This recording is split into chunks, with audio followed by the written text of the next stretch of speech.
Hello again. Welcome to the roundtable edition of the Vandy Sports Podcast. It is Wednesday, October the 23rd, or Christmas in some people's houses. Um, Luke.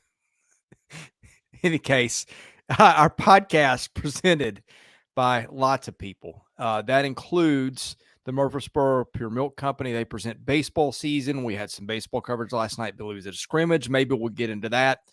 That is a family-owned third-generation milk and ice cream distribution company located in Murfreesboro.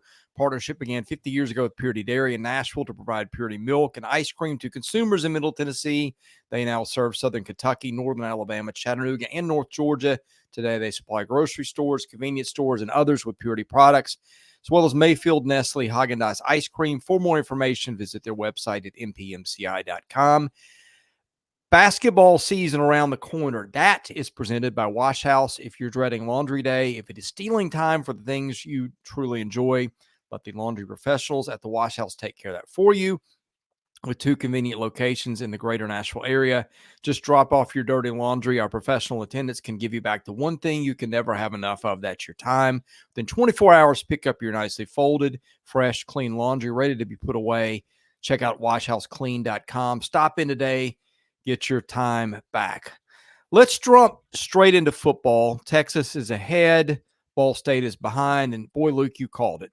You basically all but said the Ball State game will be a letdown spot. It was, although Vanderbilt did come out with a 10-point win.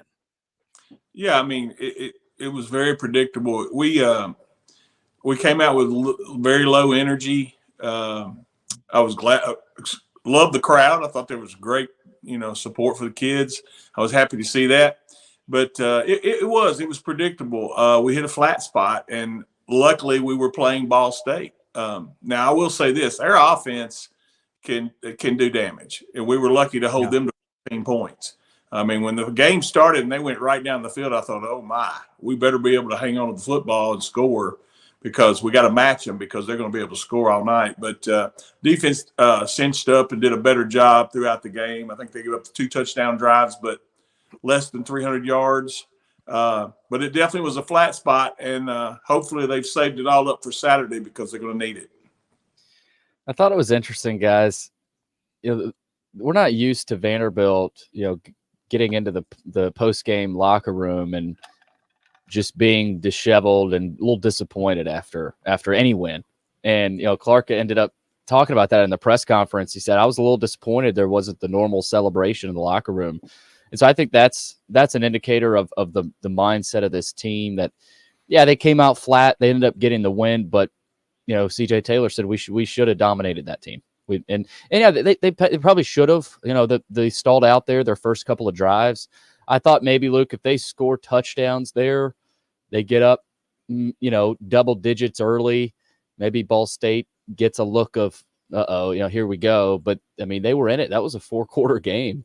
And Vanderbilt turned it on in the fourth quarter. Joey and I talked about that after the game, which was impressive for them to flip the switch. But they've got to fix some things. They cannot play like that in any other game this season, Chris, and look to get a win. Now, I'll say that. I'm not saying that'll happen, but there were some pretty glaring things. I know they don't have Langston Patterson and Miles Capers. They should be available on Saturday, but Chris, they've got to clean some stuff up, especially even if they want to beat an Auburn team or South Carolina, because the gauntlet.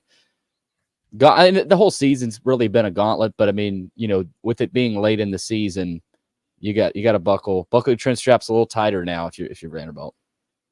Yeah, I don't take much away from it. Billy, you and Joey were in the post-game press conference. I had to bolt before we got there. Was anything dropped in there of, hey, we had a bad week of practice, or this is where it went wrong, or anything of that sort? It really wasn't. I mean, Clark didn't give as much detail throughout the week leading up to the game. He'll usually give you a little bit more than he did that week. But I mean, he said he liked what he saw, but he did on Thursday. I remember going back and watching that. He said, but the challenge is going out there and doing it against Ball State on the field. He said I would guess maybe the last 48 hours of that mental work, Luke, maybe was a little lax. And so, no, but I didn't think it was anything out of the ordinary, Luke. He's still hitting 1,000. He said, I think that's about how maybe he expected it to go too. He said they were behind the football on defense there and those 2 touchdown drives. But he did say, Luke, outside of those 2 drives, the defense, he liked the defense, but those were 2 big drives, big long drives from Ball State. And credit to them, they executed, but you're not going to be facing any more Ball States, this season. No, but I will tell you this, the tight end, we talked about it before the game. He's a real deal. He'll be playing the Sundays next year. And he's a weapon, man. You had to account for him and job moving him around and getting him the ball in space. Big kid, played well. The one thing I do think, and I don't think anyone over there would admit it, I think they really protected Diego. Now, he got hit a couple of times, but they kind of eliminated out of the RPOs him running most of the night, except for a few times. And I think that was just to try to keep him healthy, obviously, for this meat grinder that we're getting ready to go into these next 5 games. So I think that was part of it, but no excuses. I agree with Chris. You don't read much into it. I knew when it said we were 27.5-point favorite, I probably should have mortgaged my home, but I just knew it was a flat spot. Yeah, they've got to get more explosiveness out of their running game from somebody besides Diego Pavia. I'm doing this on the fly, but I'm looking up longest runs this year. Pavia 36, Alexander 31, Newberry 20, Nate Johnson 56. Nate Johnson's had 4 carries and has got their longest run. I don't know if injury or something was part of it. I didn't think their running back room ran particularly well last week. Yeah, and the offensive line, I don't think was at their best either, Luke, and really the defensive line for that matter. Now, I thought both lines of scrimmage tightened up in the fourth quarter, but through about 3 quarters, guys, and I put this on the board during the game, they're getting beat up in the trenches just about every other play here. But credit to Ball State, but there's been times throughout games this year where you've seen the floor of Vanderbilt's offensive line, and I think it's a decently low floor when they're not focused and when they're not lasered in. But, their ceiling is very consistent and they can be a physical group. But you see some lapses in focus, Luke, and you see how much it costs them. And Joey made a really good point on the running game, Chris, after the game. He said, Pavia is so important to this running game. Take his passing ability out. But his legs, man, are just so important. And, he played well, especially on the ground. He had to kind of win it there with his legs there late. But, when Pavia is not running, Luke, you've got to find whether it's Alexander or Newberry. I thought Monty Jones came in and did a little bit, same with Gillespie. But you've got to be able to just give it to a guy and say, hey, go get me a first down here. Or we need an explosive. They weren't able to do that really much against Ball State. No, and like I said, I think for the first 3 quarters, until they realize they've got to turn Pavia loose and let's just run the offense the way we're supposed to run it, just to get a little separation. Clark mentions this in his press conference every once in a while, that if you don't do what Vanderbilt, complimentary football at Vanderbilt, you leave it to chance. We left it to chance at Georgia State, and it bit us. We left it to chance the other night, and we got away with it. So, like you said, though, you don't have that anymore. You got your 5 games left and hopefully a bowl game. So you don't have any other supposedly off weeks that they can do this. So hopefully they got that out of their system and they're ready to go again, because I'm telling you, this one coming up Saturday is tougher than Alabama was. Yeah, I thought if you added the number of throws that Diego Pavia usually makes and he didn't make, just overthrowing receivers, stuff like that, plus the drops, I think that number in the Ball State game was bigger than it might have been all the other games combined. Yeah. Yeah, he missed a few. Go ahead, big Billy. Sorry. I was just going to say he missed a few. That one to Sherrill should have been a touchdown, the deep one. And, there, like you said, a couple other shorter throws that he missed. And you haven't seen a ton of that. But even then, he was the reason they won the game still. So, yeah. Luke, I think you're more concerned about this matchup than you've been over any matchup they've had all year. I am, even the Alabama game, and the reason why is the speed on the perimeter. I think exposes us a little bit. Our guys at the corners, the safety is going to have to play incredibly well. They're going to have to communicate. If we don't put pressure on the passer, it could be a long afternoon. This team, I think, Texas, even though they lost to Georgia and there was a lot of controversy and throwing stuff on the field, and they had a bad night. I think this team will come in here focused because they still have everything in front of them. I mean, we do too. Technically, we could win out, but Texas has everything in front of them, and they realize they can't have another day like they had against Georgia. Georgia hit the quarterback, 6, 7 times? I don't know that we can do that. It would be great if we can. Then my worries aren't justified. But I just feel like that we're going to have to play a little bit more zone, and I just worry about their vertical game. I really do.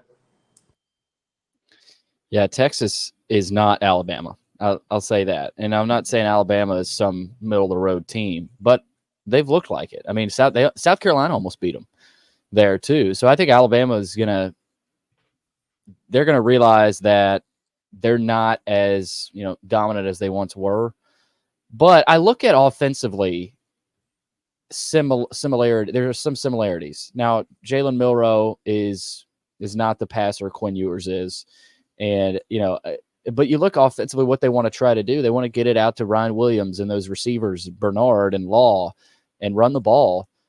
Vanderbilt was able to limit some of that. Now, they gave up 35 points, but they made them go the long, hard way. They, and similar to Missouri too, Luke, they would march down the field. They would get some chunk gains, but they would force a turnover. That early pick was huge. You're going to have an early first half turnover forced if you're Vanderbilt, I think, in this game.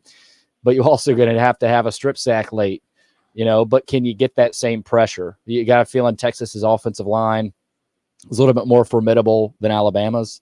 But I'm really interested to see Texas's mindset. I think that'll be a big thing in this game. Is this a Texas team that looks a little beat up and a little bruised and a little demoralized because this was their first loss of the season, but they got exposed against Georgia. So I'll be interested to see how Texas comes out. I'm sure they'll come out firing on all cylinders, but do they have that killer instinct? And because this Vanderbilt team all of a sudden, guys, is a team that no one wants to play.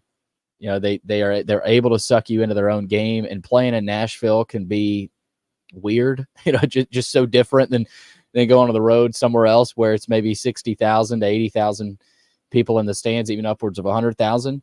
So it's just different. It can be a hassle having to play Vandy now. I'm really interested to see how Texas comes out mindset wise.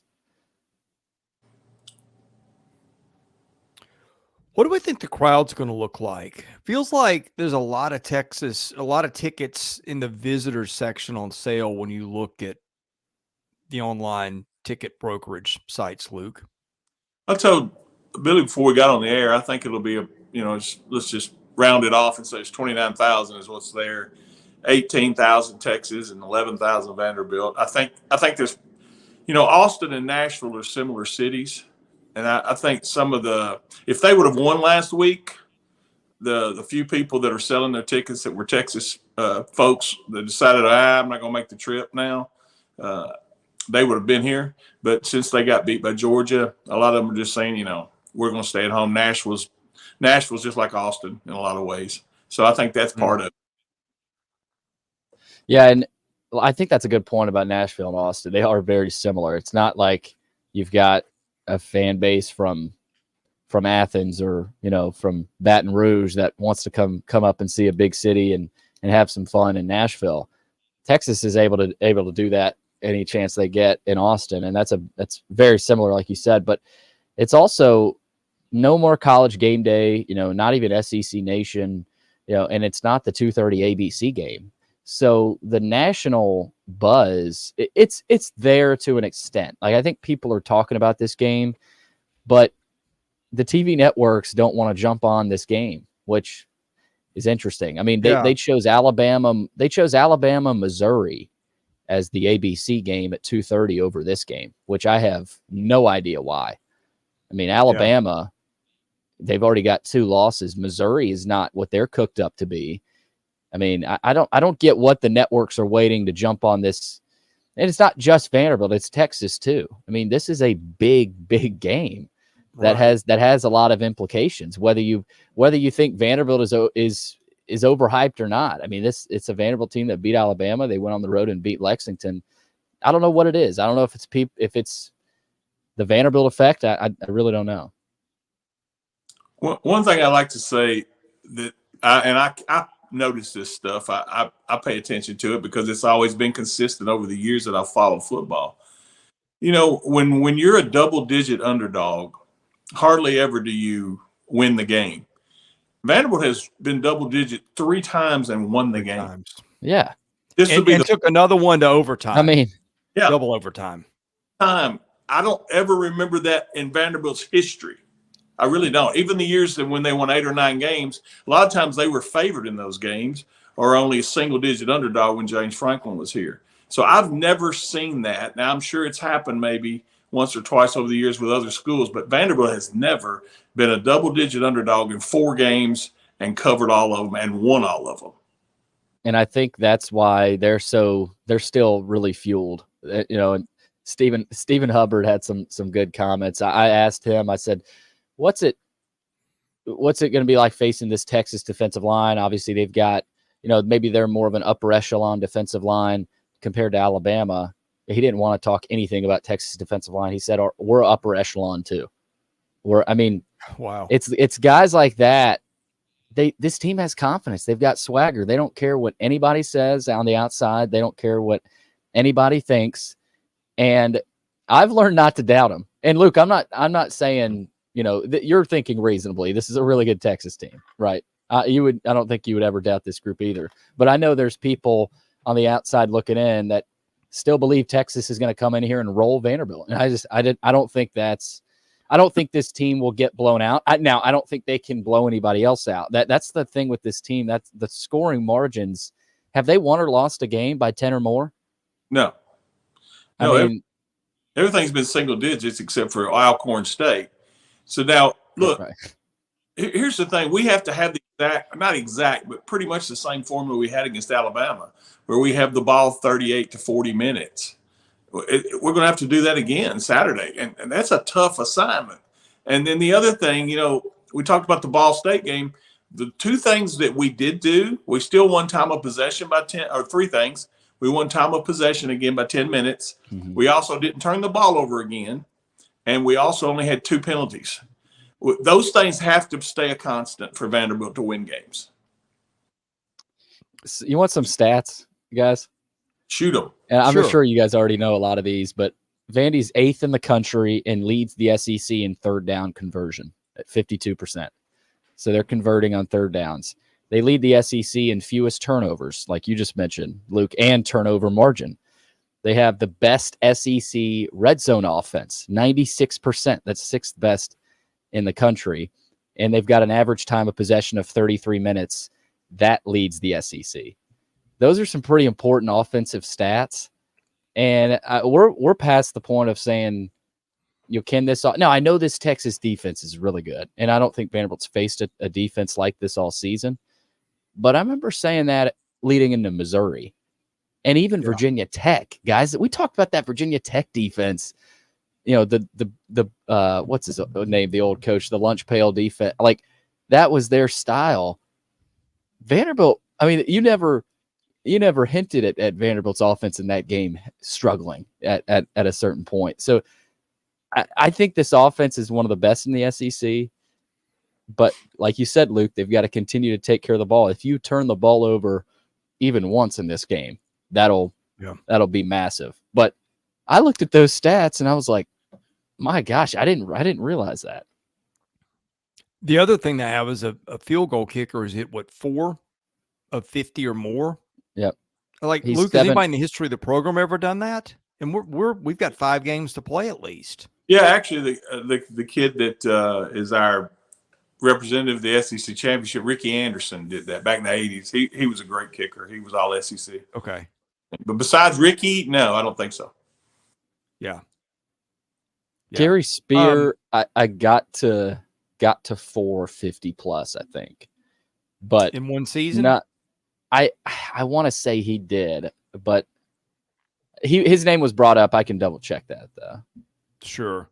Well, it occurred to me this week, and I'm a big stat guy, but with them, you almost have to throw. I mean, what matters with them is time of possession and turnovers. No question. And third down conversions, those stats matter more than all the other ones probably combined. But I mean, they are the equivalent when you're trying to size up. How do you match? They're the equivalent of facing a knuckleball pitcher. They are just such a wild card. Like the closest thing you can find to them is the service academies, but I don't think the service academies have. And I'm not saying their receivers are elite, but they're better than what Army or Navy get or Air Force. I mean, I think there's nothing out there like them. I was going to say, if you put Diego Pavia with Army or Navy, they'd be undefeated, but they're undefeated anyway. Oh man, right, Yeah. right. It'd still be undefeated. Which I love to see that. I love that. Yeah. Yeah, and Vanderbilt is they do look and feel a lot like those Bill Snyder K-State teams where that was the model. That there's a stat even. I don't think it's an official stat, but I saw this on Twitter. That it's the Bill Snyder stat of how many turnovers do you force? Are you taking care of the ball? Are you scoring in the red zone? You may not be scoring a ton of points, but you're the most efficient team out there. If you got the best kicker and punter in the country, and so that's what they're doing now. I mean, guys, you see it every week in the NFL. Whoever doesn't turn it over wins the game. The margin right. In the NFL, everybody's got good players. It all comes down to turnovers. Billy, I know we got the mailbag on deck, but I wanted to bring up baseball because you went to the scrimmage last night. Luke, I don't know if you got to go. I didn't get to go at all Friday, and I won't get to go this coming Friday either, I think. But anything you guys learned from Luke, did you get to go at all? I didn't go. Okay. So, Billy, it's just you. Yeah. First thought with Brody Johnson, I think obviously we talked about him as a really good player. He hit an absolute nuke over the monster. And I think he hit another home run there in that first David Williams Classic game. And he's big and physical. I mean, he doesn't look like a freshman. So I would imagine he starts right away. Good to see good to see Jaden Davis back out there healthy. And I know that him missing time I thought was big for them last year. RJ Austin had a home run. They're going to be athletic, like they always are. They'll steal a ton of bases, I think, but so many new faces, guys. I mean, there were some numbers I didn't recognize, some names. I was like, is that kid a freshman or a transfer? Or, so they've got, obviously more transfers than they've ever taken, but also Sawyer Hawks. I saw him pitch a little bit last night, and Aria Gerson put a tweet out about what Corbin said about him. I think the emphasis was that he's just throwing. He's not trying to aim or pitch too much. He's throwing. He's smooth. I think Sawyer Hawks is going to be a big factor this year and really play the way maybe we thought he would last year. But yeah, I mean, RJ Austin obviously still there. Rustin Rigdon is a good young player. They've got a lot of athletic young guys. I'm still looking forward to seeing some of their younger pitchers get in there, but it's going to be a classic Corbin team, and I think they'll be more explosive. You've got Braden Holcomb and Kropf and some of the transfers. I think this team's going to be better, but I'm interested to see just how much better. Let me ask you this, both of you guys. You basically need three guys that can hit 15 home runs or more. You throw Brody, you throw Holcomb. Who would be the third guy? That's a good question. You'd like to see hit 15 at James Madison last year, yeah, didn't he? I think he did. You'd like to see Kobe Kropf. I think he's an X factor, and he's a guy from a smaller school in USC Upstate, but got some really, really good raw power. I think it might have to be Mancini there, but also, do you get a jump from RJ Austin? Does does a guy like a David Mendez, come in here and hop into the equation? But Chris, that's a good answer there. Probably had to be Mancini. Yeah, I was just thinking Austin. Austin went from 7 home runs his freshman year to 5 last year, which is kind of weird. But I mean, I think that's I would say Mancini would be. Well, you know who else? Oh gosh, the JUCO first baseman Riley Nelson. I think that's Riley his name. Nelson. Yep. That kid's got some power. Yep. Again, I think you make some excellent points, but where are we going to play all these guys? Yeah, EH. That's make an EH rule for the regular season, like they are for the playoffs. Yeah, that'd be great. You can get away with a lot of stuff in baseball these days. Why not that too? I'll tell you, a guy who has potential and he shows it every once in a while to hit maybe 10 home runs would be Vastine. Yeah, that's another one. Yeah, that's a good point. He might hit 250, but if he could get you 15 or 16 long balls, that could be nice. He still has big trouble with breaking stuff, and particularly lefty breaking from stuff. left. I mean the Tennessee Tech. Goodness, he had some bad at bats in there. You would think from a senior those would look a little better. Maybe it's just fall. We'll see. Ready for the mailbag? Let's do it. I'll let you pull that up. I'll remind the folks the mailbag is brought to you by Sutherland and Belk, a family-owned injury law firm. If your loved one has been hurt in an accident, which hopefully that never happens to you, but if that is the case, Taylor and Russell are two of the best human beings around. They're also terrific lawyers. Call them 615-846-6200. See what your rights are and if they can help. Also presented by John Levin, good friend of the show, Wobble Bond Dickinson. Thanks to student athletes at Vanderbilt for their dedication, effort, and hard work. Yeaman Packaging Systems, leaders in end-of-line packaging automation, also sponsor our show. Thanks to those guys as well. All right. Dylan VU32. Is the money from all these auctions going to NIL?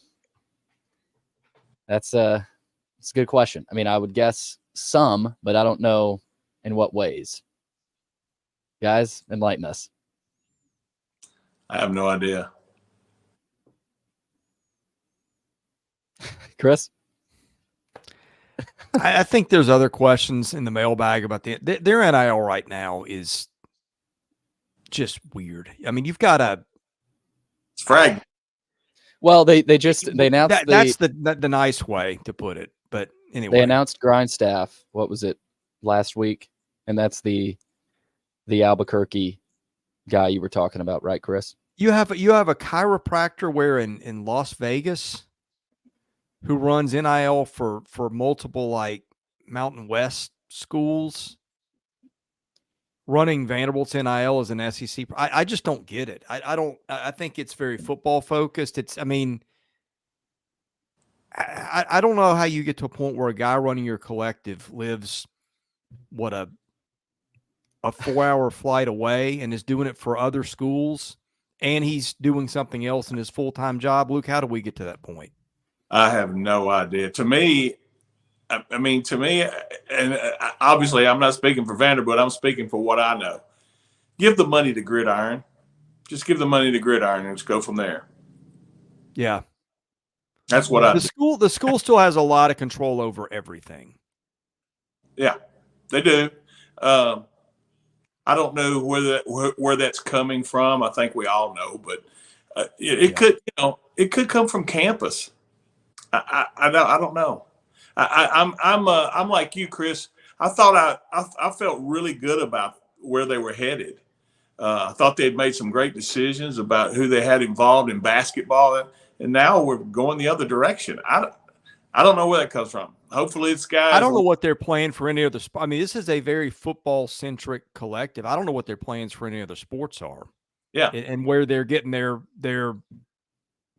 strings jerked by campus for this or that. I mean, it's a mystery to a lot of people. It does not seem like it is like you would run a well-done collective at a successful school. Right. I'd like to know how many other SEC schools have a football collective, and we think there's potential for a basketball specific collective, and who knows about baseball, but I'd like to know if there's any other SEC schools that split it like that. I've heard, now don't take this as fact, but I've heard that South Carolina and Mississippi State are having the most trouble in our league outside of Vanderbilt being the only private. I don't know why. I don't know if they just don't have a lot of people willing to give, but that's what I've been hearing. Yeah. From people I know at those schools. Well, and there's one, I will keep the name out of it, but there's one very successful collective that is, I will choose my words carefully, but not Vanderbilt, but I talked to somebody yesterday with knowledge that's millions of dollars behind, and they've been putting out a lot of money to a lot of people, and they're having success. But there's a question: how are we going to be able to pay the kids what we owe them? I think what's happening, and again, this is not facts, opinion. You get a lot of people with pledges, and then you're not winning you're not doing what they think you're going to do, or you're not winning, Yep. and the pledge never comes through. Yep. And they're counting them. In other words, you're counting your eggs before they hatch.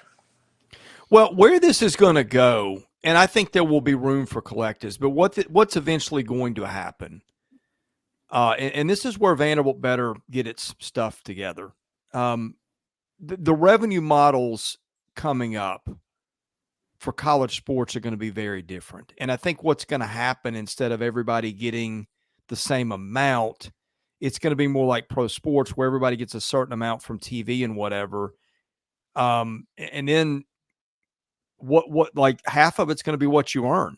Like, so if you're not going to the playoff or the bowl games or the postseason, those checks aren't coming to you. And that's, I think, one of the spots that Vanderbilt's going to be in with money is the free ride that it's been getting for a long time. Unless the success in other sports step up, I think that a lot of that money could be that was accessible to them before might not be, number one. The other thing that's going to be interesting is when this goes in where, I don't know if a lot of people think it'll be next year, where the schools write the paychecks to athletes. Then the question is, how does the distribution go? Does it go that generic, 85% goes to football and, 5% to men's basketball or 10% or whatever? I mean, there's a number out there. I think you guys have seen it. I don't have it memorized, but it's the bulk goes to football, or do the schools distribute it how they want? Because if the schools distribute it how they want, Vanderbilt's first instinct when this whole thing came about in the first place was to give everybody equal amounts. Whether you were the first team quarterback on the football team, you were getting the same thing as the third string goalie on the women's soccer team. So, how much of that is mandated by the NCAA? How much of that is school choice? Because I know Vanderbilt traditionally will want to spread that out over sports and genders and all that stuff. And, and I think that's going to be interesting for a lot of the schools. Like, if you're succeeding, if the NIL pool is limited and you're succeeding in a lot of sports, like Kentucky, I'll give you an example. Is Kentucky football going to fall behind? Because where they're going to want to give more money to basketball. So what does that do for football and baseball? I mean, I think this is about to get really interesting. And sorry for hijacking the conversation, but those are things that I think are coming that need to be considered. And I don't know where they are with any of that. Oh, and it's important. I mean, that heavily affects huge. Vanderbilt. It's massive, really, for everybody. And for the record, I think NIL is going to still be a factor. I mean, there's going to be these kids. You can't keep them from making money from advertising. The courts are going to throw that out. Now, how much of it is legitimate NIL and how much of it is pay for play, I don't know. But I'm sure it's going to be a mix. I mean, you might have the pilot guy, Jim Haslam at UT, say, I'm willing to give $5 million a year to have UT athletes advertise for pilot. And that would be legitimate, I would think. So I think that's still going to be part of it. But I just think that I don't know what they're thinking with their NIL plan. And a lot of people have the same questions. Well, you alluded to Kentucky, and that was a good one, because I think Coach Stoops even publicly has alluded to they're behind in NIL. Yeah. Yeah. early before the season started. Maybe I heard that, or maybe week 1 or something like that. But you know what, Vanderbilt can't. With no matter what happens here, collective bargaining, whatever happens, Vanderbilt cannot afford to become the Oakland A's or the Las Vegas A's or wherever they are, because that's what could happen. You got Alabama as the New York Yankees, and then a school like Vanderbilt or Mississippi State or whoever it may be become the Oakland A's. Yeah. All right, back to the Ann Arbor door. Is Quinn Ewers even the starting quarterback at Texas right now? And to answer that, yes, I still think he is. But it's interesting. I made sure to ask Clark about this and in the presser yesterday. Like, are you preparing to face 2 quarterbacks, knowing that the system answer was coming, that they're facing the system, and they're similar talents. I mean, I know Arch went in there against Georgia and got bullied. I don't know. I mean, I don't know that we see Arch. I mean, unless it gets out of hand. I'll be interested though, Luke, to see if Ewers comes out struggling again. Do we potentially see Arch again? Well, obviously you want Ewers because of his experience, but I will say I think so far this year when Manning has played, now some of that's been mop up, he throws the deep ball better, which against again the way they attack the perimeter, you can see that happening. But that's only going to happen if Ewers gets dinged or we're ahead and Ewers isn't playing well. Then you'll see Manning in the second half. All right. Up next, NBA door. Should we be concerned about losing Tim Beck this offseason? What do you think, Luke? No. I think, I mean, if Beck and Kalinakis and Keel and all those guys leave and the strength coach Steiner, then we got major issues. That means you're not paying them. You're not giving them what they deserve. Look, we've always talked about, hey, you got to get rid of a coach or this and that. Now's the time when you got to pony up, and you better, because everybody and their grandmother will want these guys, the 4 I just mentioned, and probably some others that we don't know about. Yeah, Beck's actually got a daughter that released a song, and she's pursuing a country music career, I think. So, and he's older, so is Kill, and just got here. Like I know that's always the first thought for Vanderbilt fans, but I mean, with the continuity they've got, you got to believe if you're Kalinakis, if you're the combo of those 4 new coaches you just mentioned, Luke, that let's see what we can do here. Let's see if we can stick together and ramp this up even a little bit more. Okay, another one from NBA door, back to baseball, and I think this is a good one. Could Tim Corbin pull a Tony Bennett if he has another year like last year? I don't see that happening. If he was going to do that, I think last year would have been the year to do that. Obviously, I'm not in Tim's head, but to make the moves that he did tells me he's trying to get this back. He don't want to go out that way by changing Mike Baxter out and hiring the coach from Dayton and so forth. I don't see that. I think Luke's got the right answer, but I just don't count anything out. I mean, it's just, and maybe next year, if the rules are in place where the revenue sharing is coming from the school and there's some restraints on some other things, then yeah. But if they lose a bunch of 1-run games and he's having to work harder than ever to manage chemistry and roster and the stuff that goes on that everybody knows needs to stop still isn't being stopped after being in plain sight for 4 years or so. I mean, I don't count anything out anymore. Yeah, I can't imagine him. I can't even picture what he would be doing if he retired after next year. Like he was born to coach, so I don't think he would go out on a year like last year, or if they have another bad one like this year. No, I think he did get his second win and get recharged with a different thing. But again, if that fails this year, then who knows how he feels 9 months from now. Let's see. From E. Stedel 3, will the NCAA give every player another year to play?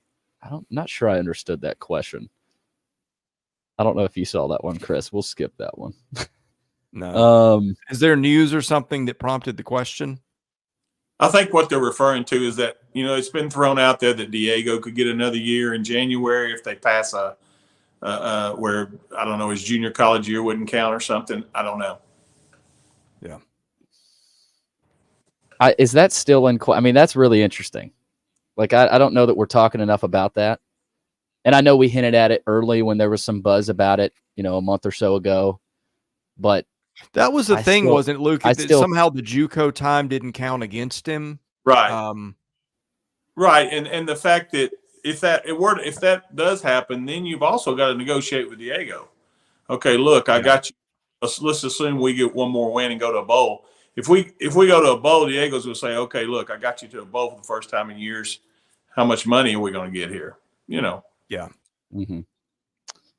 Okay, let's back to this Texas game from WW Crunk. Do you think the defense will play more aggressively to put pressure on the Texas quarterbacks? I know you hinted before the show, Luke, that you don't think that will be a part of the game plan, and obviously there'll be some blitz packages here or there. But I have a feeling this is going to be the Missouri model, where you're going to keep them in front, no big plays, make them go the long, hard way, and hold the field goals if you can. Shorten the field on the red zone. And they've been, this defense, I'd like to know their defensive red zone stats. I mean, they've been pretty solid in the red zone and forcing field goals, and especially field goal misses and field goal mishaps. I mean, I don't know what kind of voodoo they put on these short field goal attempts. They'll need some of those against Texas, but the Missouri model, I mean, I think this could look a little bit like the Missouri game, Luke. Yeah, I call it the 20-20 defense. They move the ball from the 20 to the red zone, and then you stuff them and hold them to field goal.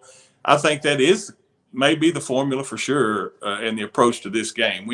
When you have, and I know we're 5-2 and we're playing well, we're a top 25 team as well, but you have to just be honest with yourself about how their raw speed with Isaiah Bond and those couple other receivers. I mean, those guys are track guys. I mean, they're tough to defend. They remind me a little bit of, and not that their offense is, but the speed of the receivers reminds me of Tennessee's receivers when Hendon Hooker was there. So if you make one misstep with those guys, man, it's a layup. Yeah. Another second part of this question from this guy, with Vandy's game plan of controlling clock and limiting possessions being more established and known, do you think teams like Texas can adjust more effectively than Alabama did? I mean, I think so. I mean, to a degree, but I go back to you can be as ready as you think you can for this style of play with Vanderbilt. But you'll see a play from Tim Beck and Kill that you've never seen all season. And so I think it's just one of those offenses where you've got to defend the quarterback, the running back, and the pitch man on certain plays. And if your safeties get too lax and come up, boom, there goes Sherrill down the field, touchdown. I mean, as ready as you think you are, like any other triple option, you're typically not fully prepared. And so I'm still interested, Luke, to see, can Texas adjust better maybe than Alabama did? Well, I think where Texas and Alabama are different, Alabama's learning a whole new system. Texas is not, and I do think Texas' defensive line is better than Alabama's. I mean, that's hard to say, the athletes Alabama has, but I do think they're better. They're more sound. They're more physical. But look, we've talked about this. If it's assignment football, and if one of those guys thinks his athleticism is going to be all he needs, you can spring one for 60 yards. I just don't think you can prepare for them. You get a week to do it. You can put a scout team quarterback and make him Diego Pavia, but that doesn't mean he's going to think like Diego Pavia thinks and make the instinctive plays that he makes. I just don't think you can really prepare for him. Now, I think what Luke said is key. I think it's the best defense I've seen, and maybe just the creases that get popped against them, whereas Diego breaks an arm tackle against some other teams and goes for 13, maybe a guy brings him down 2 yards into the run. That might be where you see the difference. But I think their scheme is just so well conceived. and as hard to defend as you'll see anywhere, that I think they're always going to have a little bit of an advantage there. Well, one other thing I think that in this game that we've gotten away with, excuse me, we've been in some 3rd and longs and have converted them. We converted them against Alabama and Virginia Tech and several other teams. This game, I don't think that's going to be the case. We cannot get into 3rd and long against Texas because they can bring when they know we have to throw, and I don't know that we'll be able to counteract that. Yeah, Luke, you're right. Pavia is not going to have the kind of time he's had. I don't think. Now, I say that. You can counteract that. Maybe there's a slip screen in there. I mean, they're going to have to do some things they haven't done all year, I think. But, man, it's so interesting.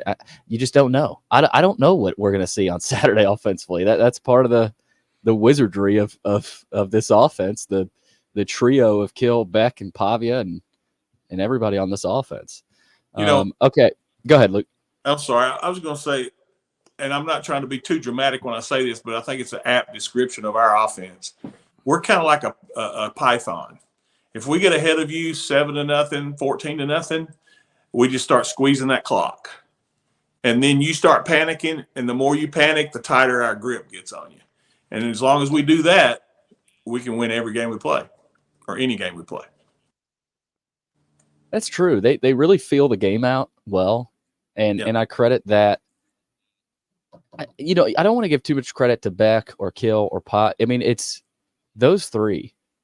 Is there a better 2-coach quarterback duo in the country that have been together for as long as talent? I mean, and it reminds me. I know fans don't want to bring up the comparison of Heupel and Hooker, but just how they fit together with those receivers, and it's hard to prep for them. You knew what you had to do. You knew you had to be ready for certain things, but they're just that good. And so, but it's the Vanderbilt style. Pavia is not the biggest, fastest, strongest guy, but that's I think that's apt for Vanderbilt to have a type of quarterback like that. All right, Godor's 94. What does Vanderbilt need to do well to beat Texas? I think we've hit on a little bit of that. I don't know if there's anything else you guys haven't hit on yet on certain things Vanderbilt's got to do well. I mean, Luke, you've said this every week. It doesn't really change, that take care of the football, convert on 3rd downs. And that taking care of the football, Chris, you've hit on this. They haven't turned it over. And you almost think that there's a game full of turnovers coming. Yeah. And maybe that's Saturday, but that's been so key for them. Yeah. That's my concern, is just that the law of average is going to catch up with them there. Okay, Jubarks 24. While Vandy's thin at corner, there are some players in the front 7 who can be moved around. Can Clark Lee take a page out of Georgia's playbook and throw a ton of different looks to confuse Ewers/Manning? Can they do it? That's a good phrase there. It's one thing to want to send pressure, Luke, but can Vanderbilt even send pressure on them? Well, there's going to be times in the game where they have to, but and I think you're not going to confuse a veteran like Ewers. You may be able to get a couple of things over on Manning, but Manning's the guy that comes in and airs it out anyway. So you kind of know what they're going to do. I know Clark said in his press conference that you prepare for an offense, not a quarterback, but he does know that Manning throws the deep ball very well. Well, the other thing is they've got Kelvin Banks, who's a NFL first rounder at left tackle, midseason first team All-American. The left side of their line is really good. Hayden Connor, Jake Majors. I guess the right side is comparatively where you would attack them if you're going to do that, or, just I don't know how you do it, but that side of the blind side is going to be really hard to get after them on. Well, one other thing, they do have 2 starting defensive backs out. I saw that. So okay. That may help us. I'm sure their depth is good, but that does help. Yeah. Vandy 34 for Luke. What's your record prediction now? Well, here 4-6. I'm not going to jinx us. I'll stay with my prediction for now, and until we get to 6, then ask me again. Okay. All right. Let's see here. read through these. Okay, G-Barks 24. Is Vanderbilt security ready for Texas fans? They are new money in the SEC and have shown that they don't know how to behave with that classless display last week. I did see this from Trace Lawless on Twitter, and he's a big graphic design guy. He made a graphic. He had the stadium, Vanderbilt Stadium, and he superimposed netting across the Texas fan side, which was hilarious. But Texas, you thought they were the wine and cheese crowd, but that was insane what they did Saturday night. Well, what was insane was changing the call. I've never seen that was more insane. Have you guys ever seen that before? Never seen it. There's a new precedent. I got a feeling there was some conversations at the SEC offices over the weekend. Yeah. Maybe so. Okay.